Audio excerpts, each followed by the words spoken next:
I went to find my ex-boyfriend, who I broke up with a week ago, to reconcile. When I pushed the door open, I saw him kissing a girl. And that girl was wearing my pajamas. And that girl was none other than my college roommate of 4 years. Last night in the dorm, my roommate suddenly mentioned that she might move out.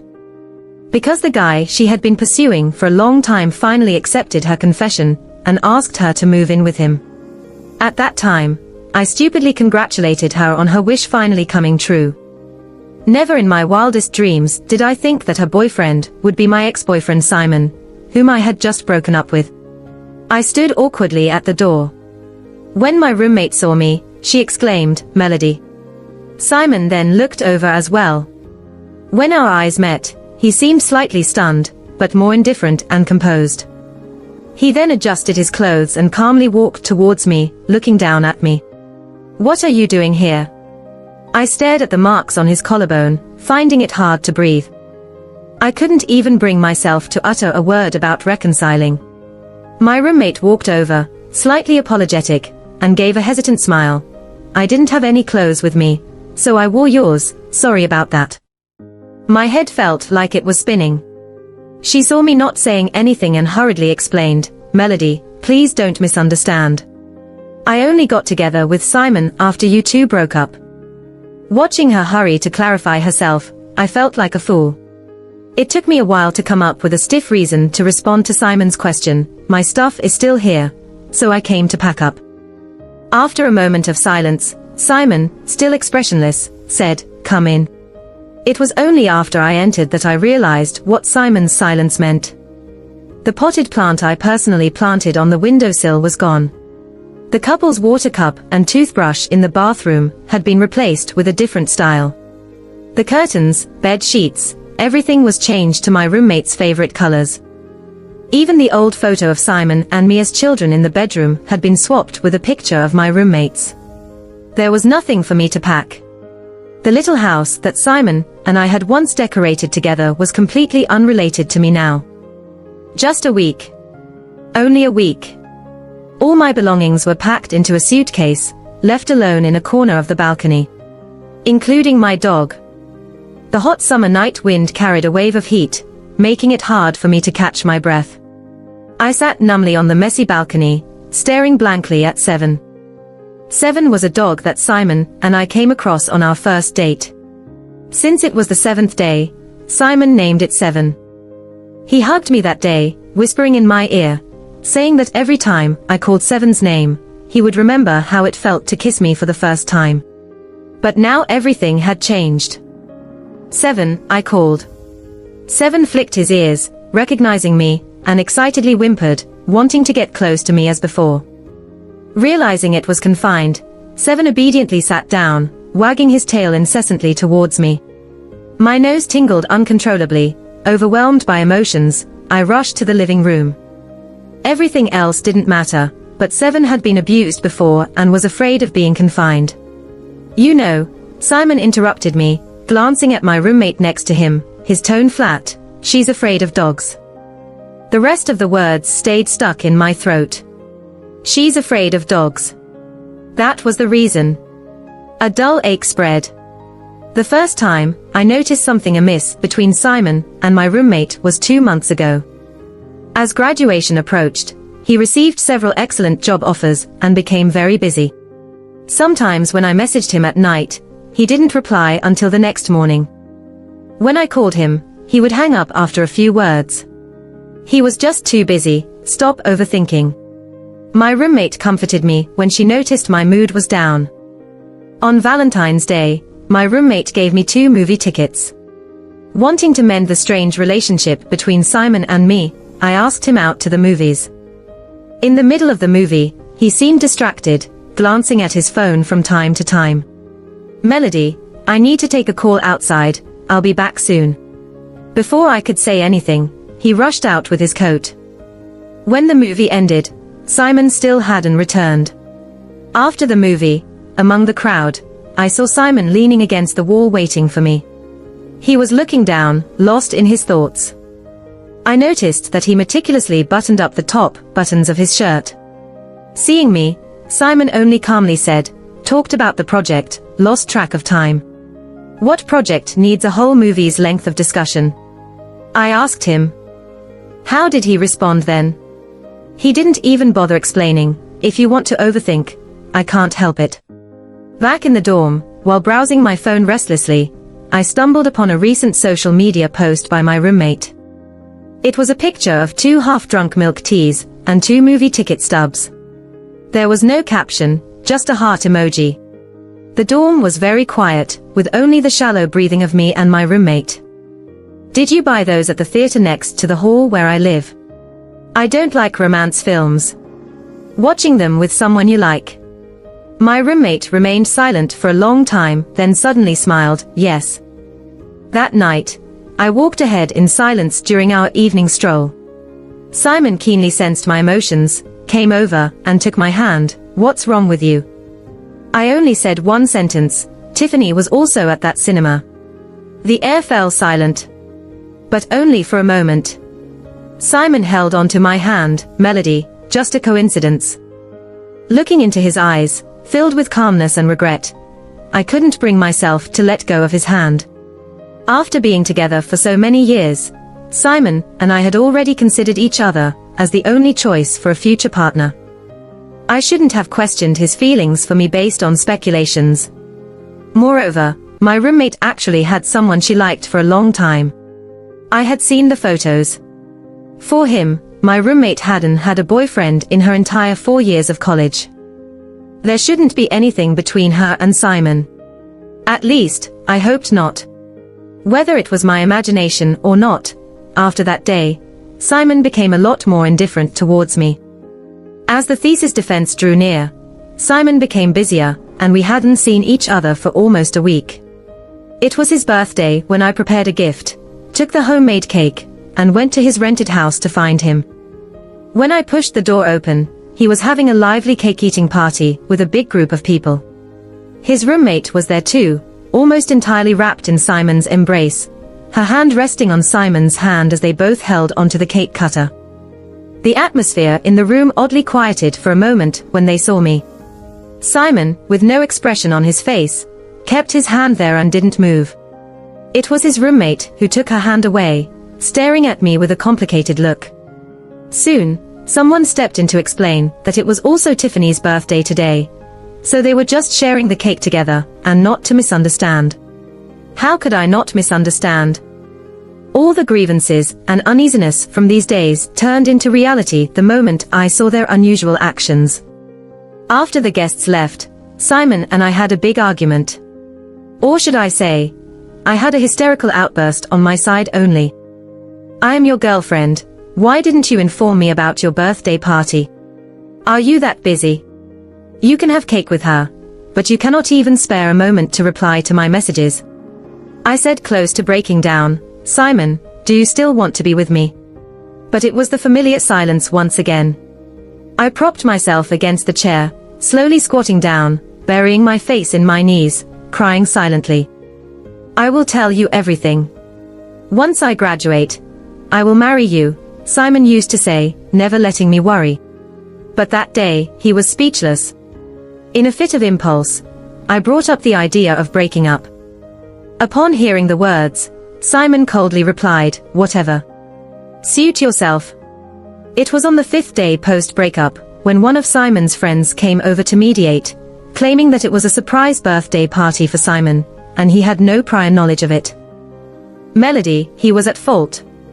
But during his busy thesis period, don't you think you are relying on him too much? His friend said. Even the roommate seemed helpless. Melody, I have someone I like, you've seen the photos. Simon is your boyfriend, how could I compete with you? Their words made me ponder for a long time, wondering if I was too demanding and impulsive. I decided to talk to Simon and sort things out. However, what I saw was that scene. It had been only a week since we broke up, and he eagerly accepted my roommate's confession. That night, I had to take Seven away as pets weren't allowed in the dorm. I temporarily placed it at my parents' house. Curled up in bed that night, my mind was filled with images of them kissing, even involuntarily imagining more intimate scenes. My scalp tightened, and my heart felt incredibly uneasy.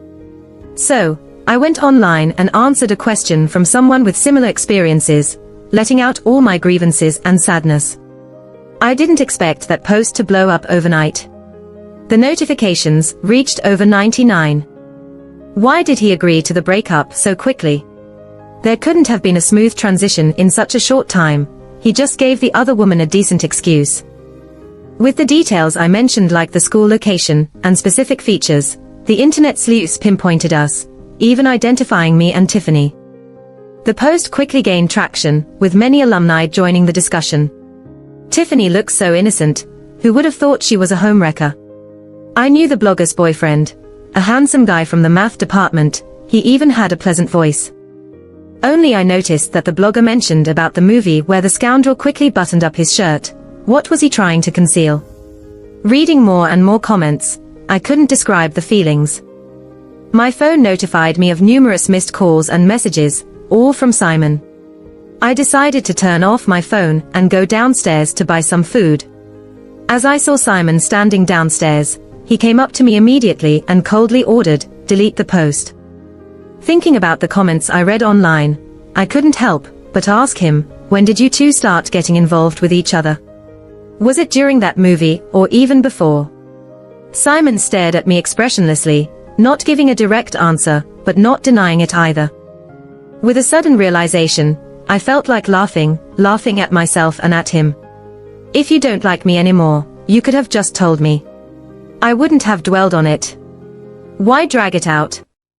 I reiterated, letting things continue like this won't benefit you in any way. Delete the post. His tone carried a chilly warning, indicating his patience was wearing thin. I silently gazed at him, with a hint of revelation in my eyes. Was this the same Simon I knew? The Simon who used to protect me, who had now lost even the patience to hear me out.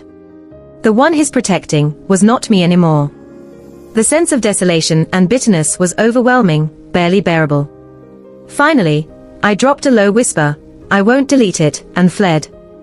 Later that night, I went downstairs to pick up some takeout, feeling like people were whispering and giving me strange looks. Two wrongs don't make a right. They were both not good people. They must be craving for attention and fame. Suddenly, an ominous feeling crept in. When I went back upstairs and checked my phone, I saw an anonymous reply to my answer with a concrete accusation. Half a year ago, someone was already cheating behind their boyfriend's back and going out with other guys. There were lengthy paragraphs detailing how I sneaked around with others back then, and now blaming my boyfriend and roommate falsely. What hit harder was the picture included. In the photo, I was seen with a tall and slender guy at a hotel entrance. I was holding onto his arm, and his hand was on my waist, in a very suggestive pose. The lights were dim, and I could barely see the guy looking down at me. It was definitely not Simon. My response must have caused quite a stir, rapidly attracting attention. Some netizens immediately turned against me, hurling the same accusations they had towards Tiffany at me, even harsher this time. Suddenly, a comment was boosted to the top. "Isn't this guy from the neighboring university Jason?" There were several top-rated replies below. "No way. How could Jason be interested in her? Jason seems to have a girlfriend. So, Melody is a homewrecker too." I restrained my anger and called my roommate. "Did you post that reply?" My roommate chuckled on the other end. "So what if I did?" "Melody, you started it." I was just responding. I was about to say more when suddenly, I heard a gasp from her end. On the phone. My roommate scoffed, sounding a bit flustered. Simon's voice came through, sounding casual. "What is there to talk about with her?" Then there was silence on the other end, but I could clearly hear the heavy breathing of two people, and even the faint sound of a zipper. I quickly hung up. My hand holding the phone trembled uncontrollably. Coming back to my senses, I belatedly messaged someone from my contacts list. "I'm sorry for dragging you into this. I will handle this matter properly. I'm truly sorry." After a few minutes, I received a reply, "It's okay." Just two short words, which slightly put me at ease. To be honest, I'm not that close to Jason. This whole mess was quite unfair to him. Jason is a friend of my cousin. Half a year ago, my cousin brought him over to hang out at my place, and I helped them book a hotel. At that time, I was texting, almost getting hit by a passing car, but luckily Jason pulled me aside. My roommate was there that day too. She must have taken the photo. I feel the world is really strange. Even though I, my cousin, and Jason all explained and provided the hotel booking details from back then, the netizens seemed unwilling to listen. Maybe they didn't want the truth, but more gossip, and a winner and loser. My life has been somewhat affected, and I've been the subject of gossip at school. Just then, my roommate messaged me, saying she wanted to talk in person. My cousin, knowing that I'm soft-natured and might have trouble handling it alone, offered to accompany me, but I declined. We met at a coffee shop. When I arrived, the two of them were already waiting. Melody is here. I ignored my roommate and walked over silently to sit down. I could feel a cold gaze on my face, but I looked straight at my roommate. What do you want to talk to me about? Talk. My roommate chuckled, covering her mouth, with a bit of a theatrical smile. You don't have the right to set conditions for talking to me. I laughed out of anger. Tiffany, your so-called crush is Simon, right? You've been lying to me about someone else. Yes. She admitted it quite frankly. I fell for Simon at first sight. I clenched my fists. Was he with you in that hall at the movies? No. I was a bit stunned. We went there together. She emphasized each word significantly, the restroom. That's enough. I quickly cut her off, not wanting to hear any more disgusting details from her. Even though I had guessed earlier, having it confirmed at that moment was still heartbreaking. I'm sorry for this. She said the words, but I heard no hint of remorse in her voice. I can delete the reply about you and Jason. But you must delete your response and publicly apologize to me. No way. I trembled with rage. Suddenly, my roommate placed a stack of photos on the table. Deleting the reply is out of the question, let alone a public apology. As I saw the disturbing photos, my voice trailed off. How did you get these photos? How did you know? I stared at the pictures, the scenes from back then flashing in my mind constantly. When Simon stood up to identify the girl who falsely accused me of taking the hairpin, she developed a grudge against him. She had a troublesome older brother at another school, so few dared to cross her. During that time, Simon always dressed up in layers and wore a mask on his face. When I found bruises on him, he remained silent as I applied ointment. While I was applying the ointment, tears streaming down my face, he awkwardly comforted me, saying, I'm fine, really, don't cry, it doesn't hurt at all. One day, as I passed by an alley, I saw that girl's brother stomping on Simon's fingers, making me realize what he had been through all those days. I rushed over without a second thought, pulled the guy away, and asked them to let Simon go. I told them that campus security was about to arrive. Clearly, they didn't believe me, scrutinizing me with a smirk, asking for something in return for releasing him. I struggled, but to no avail, tears rolling down my cheeks. Simon had long lost consciousness. Later, I don't know how, Simon managed to retrieve those photos. He hugged me, eyes red from crying, and said hoarsely, from now on, I will protect you. If you don't delete the post, publicly apologize to me, I can't guarantee these photos won't be leaked. What would your parents think if they saw them? How would the netizens react? My roommate's voice brought me back from the memories. But how did Tiffany have these photos? How could she possibly know? How did I know? My roommate's voice was neither loud nor soft, but each word landed on my heart. Didn't you already figure it out? My head buzzed, and I stared blankly at Simon. He avoided my gaze. I stood there, stunned, murmuring to myself, why? You promised to protect me. Simon turned as white as a sheet in an instant, clutching his roommate's hand, asking why she exposed those photos, when he had told her to delete the answers. The roommate said she refused to delete them, and Simon looked shocked. Simon, are you out of your mind? You were the one who told me about this in the first place.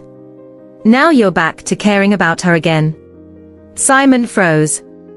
After a moment, he stiffly turned to me and said, Melody, believe me, I didn't expect her to do that. I grabbed the coffee cup and angrily aimed it at him. He just stared at me blankly, seemingly unaffected by the attack. I saw my own resentment in his eyes. Simon, you make me sick. That memory was something I dared not touch even in my dreams. These past few years, whenever I saw anything with a bow on it, my whole body would involuntarily shake. I even doubted if Simon had ever truly liked me. Otherwise, why would he gossip about it to others? Maybe the commotion was too loud here, and people around started gossiping, and that girl seemed familiar. Yes, it was Melody, the one who stole someone's boyfriend and ended up being the other woman. Yes, I saw that picture too. Some even started raising their phones to take pictures of me. Simon shouted, "Put those phones away." The people quickly put away their phones and left. "I won't delete it, nor will I apologize," said the roommate. She looked at me in shock. "Aren't you afraid?" I turned the phone on the table over, showing that it was recording. "Once you release those photos, it becomes illegal. I will call the police and give them this recording." The roommate paled, barely managing to say, "Aren't you afraid of others seeing those photos?" I fell silent for a moment. At that time, I was too young, too frightened to speak up or let my family know. Afraid of their worry, of the gossip, and most of all, of their pitying looks. But then I realized, what was there to be afraid of? It wasn't my fault to be framed or photographed without my consent. Even my own fear that prevented me from reporting it back then wasn't my fault. The fault lies with those ill-intentioned people, those who speak ill of others when it's not their business. And those who use those photos to threaten me. The roommate's face turned ugly. Looking at her, I said what I truly wanted, using those photos to threaten me is also illegal. With this recording, I can go to the police now. We're about to graduate, don't you want to risk being expelled? The roommate glared at me, "What are you up to?" Without hesitation, I said, "First, give me back those photos. Second, delete the answer with Jason. Third, tell the truth and publicly apologize to me and Jason." Before the roommate could reply, Simon quickly said, "Okay." His lips turned white, eyes filled with mixed emotions. "I'm sorry, Melody." For the next half an hour, I watched the roommate delete the answers on her phone and post an apology. The post quickly gained traction. Just as I thought, there was a turnaround. I gathered the photos on the table and asked, "Is that all?" "All the photos are here." Simon lowered his voice and replied, "Melody, you don't have to be so guarded around me." Ignoring him, I put the photos in my bag and left the cafe. I could hear Simon calling my name from behind, but I didn't turn back. Stepping out of the cafe, I called my cousin, simply saying everything was resolved, not mentioning the photos. After the call, I stood on the roadside for a moment, then was about to hail a cab when a figure emerged from the cafe. It was Jason. In that brief moment of eye contact, Jason also seemed surprised. He nodded at me and we found a place outside to sit down. I saw him order a few desserts and asked, "Did you see everything?" Jason seemed to ponder for a moment and nodded. "I was sitting in front of you." I fell silent. "You did a great job just now," he said. "Things wouldn't have gone so smoothly if you hadn't recorded it preemptively. I doubt they expected you to do that." He smiled faintly. "You were described as soft-spoken, but it seems like I wasn't needed here at all." As the server brought the desserts, I took a bite of the pancake. If only I had a tenth of my current courage back then, I wouldn't have let those people bully me. Jason said, "That's not the right way to put it. If the abuser back then could control just a tenth of their malice, they wouldn't have bullied others. If the bystander could speak up, they wouldn't have caused additional harm to the victim." Looking at me, Jason's eyes were tender and sincere. "That's the right way to put it." I stared at him in a daze. Isn't it the abuser who should be told to behave themselves? It felt like something pricked my heart, and my nose tingled slightly. "Thank you," I heard myself say. After paying the bill, we walked in silence down the street. I tried to bring up a topic. Heard your girlfriend is a campus belle. With all that's been happening these days, you should really go back and comfort her. He stared at me for a moment, then suddenly smiled. I was a bit puzzled. Before I could speak, a car suddenly veered out at the intersection, but luckily a big hand around my waist pulled me across. Jason's chest brushed past my ear. Then, his clear voice came through. The rumor is false. I don't have a girlfriend. That night, Simon sent me a message, saying he saw you and Jason outside, very close. I immediately blocked all his contacts. Never mind if there's anything between me and Jason. Even if there is, he has no right to question me in that tone. During this busy graduation period, I kept shuttling between the library and my dorm room, sometimes even forgetting to eat. Simon suddenly had free time.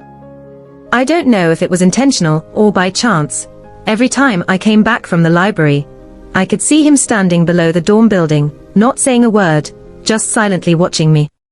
When I looked over, he would move his gaze away and leave silently. It seemed like he was simply there to steal a glance at me. I thought he was crazy. On the day of taking graduation photos, my roommates didn't show up. I overheard a few girls gossiping quietly. Did you hear? Tiffany was seriously injured and hospitalized. Of course. It's all over the group chat. They said Tiffany paralyzed a girl in middle school, and the other day, she was stabbed several times when she went out. Yeah, I also heard that it was the girl's grandfather who stabbed Tiffany, terminal cancer, and nothing to lose, just wanted to avenge his granddaughter before he died. What goes around comes around. The return ticket has been booked. I lay on the bed scrolling through my phone, when my cousin suddenly messaged me asking, "Sis, do you want to go camping tomorrow? Someone special will be there too." Of course, I knew he was referring to Jason. After a moment's thought, I politely declined. I have something to do tomorrow. Cousin, did you break up with that scumbag Jason and now have a closed heart? I bluntly said, I currently have no plans for a relationship. Just when I thought my cousin wouldn't say anything more, I got up to pour a glass of water, and he sent a message, Jason is downstairs at your dorm right now. I almost choked on water and looked out the window. It was raining at the time, with occasional muffled thunder in the background. Without thinking too much, I grabbed an umbrella and hurried downstairs. Walking through the hallway, only a few steps away from the dorm entrance, my cousin sent a smug emoji. You said you weren't interested in him, but now you're already going downstairs to give him an umbrella, right? It dawned on me then, feeling very speechless about his prank. Even if it were you coming over, I would still come down. Cousin burst into tears. What do you mean even if it were me? Sis, don't you love me anymore? I couldn't be bothered, about to go upstairs, when a familiar voice came from behind, Melody. Simon stood awkwardly in the rain, drenched hair, rainwater all over his face. His pitch-black eyes silently watched me through the rain curtain. What are you doing here? I don't even know what I'm doing here. Simon's voice sounded somewhat self-deprecating. I remained expressionless. Heard your girlfriend is critically injured, may not wake up again, and you're not going. Tiffany and I have already broken up. He stared at me intently, as if waiting for my reaction. Suddenly I felt like laughing, and I actually laughed, thinking you wanted to say, you realized you were temporarily misguided and the person you really liked was me, right? Simon, how disgusting of you. He clenched his lips, his eyes murky and indecipherable. Melody, let me explain. What do you want to say? Say how you cheated on me with Tiffany behind my back. Or how you did things with Tiffany in the restroom, while I foolishly waited for you in the theater. Or maybe how you used emotional abuse to force me to break up with you.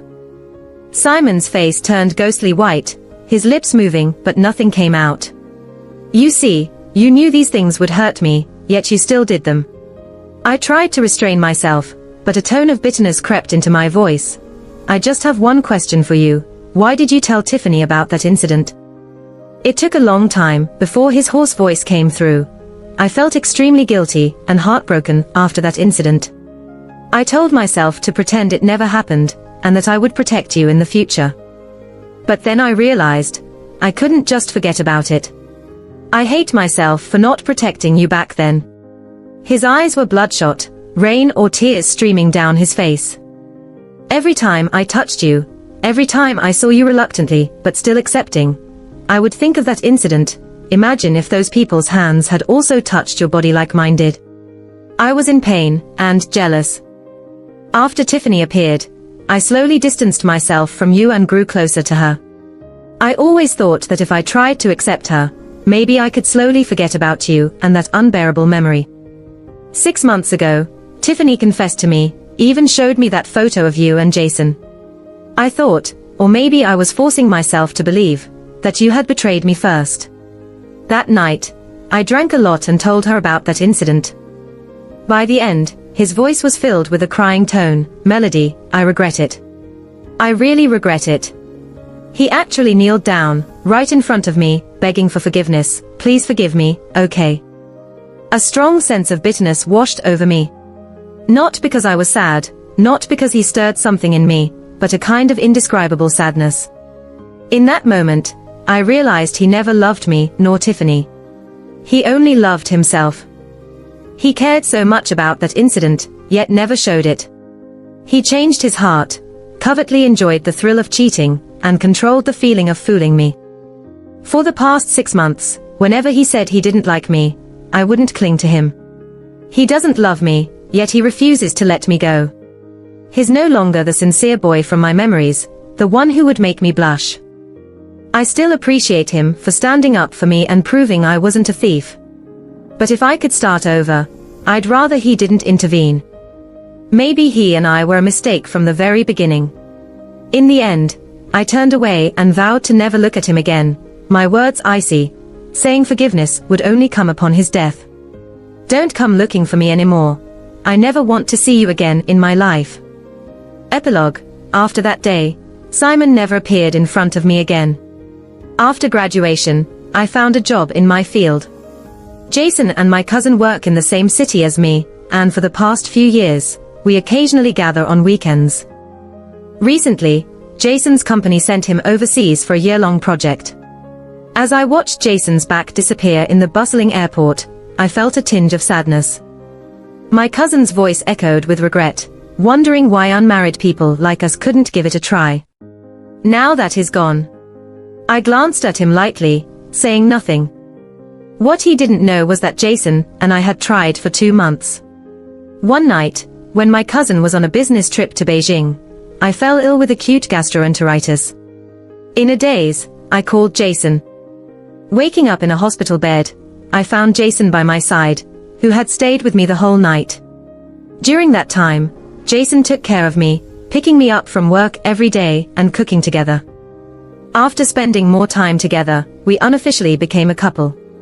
2 months into our relationship, I learned about Jason's year-long overseas work plan. After much thought, I decided to break up with him. That night, Jason's actions abruptly stopped, looking at me with a slightly hoarse voice, asking why.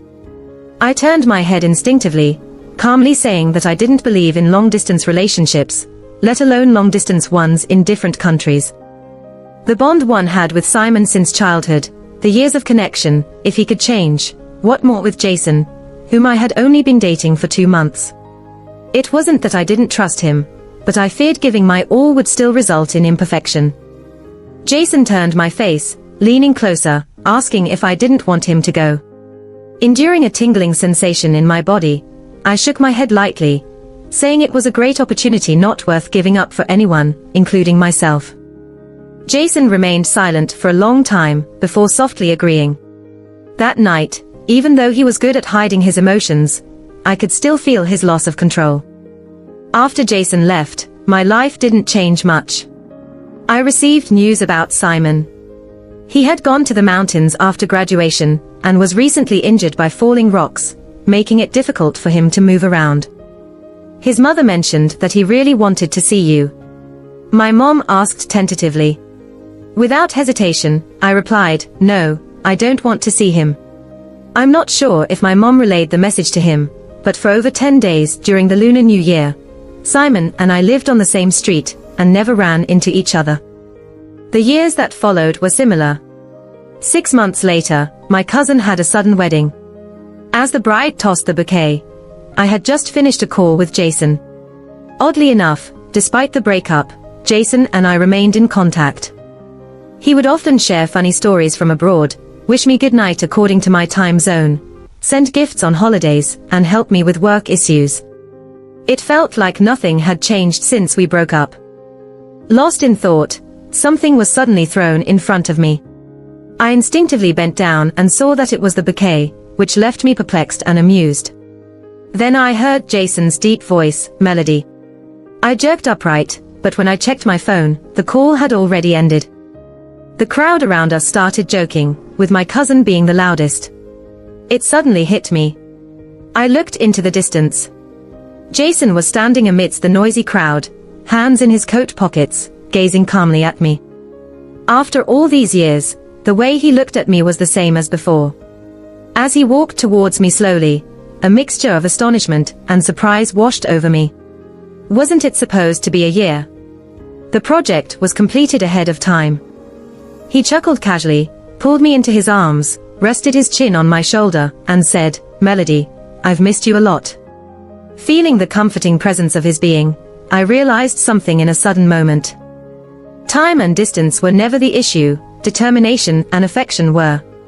If you really like someone and are determined enough, even with a tight schedule, you'll make time, and even with challenges, you'll find a way to overcome them. If you're truly important to him, both he and time will be on your side. Before long, I got married too. When Jason and I exchanged rings, my cousin's hands were almost sore from clapping.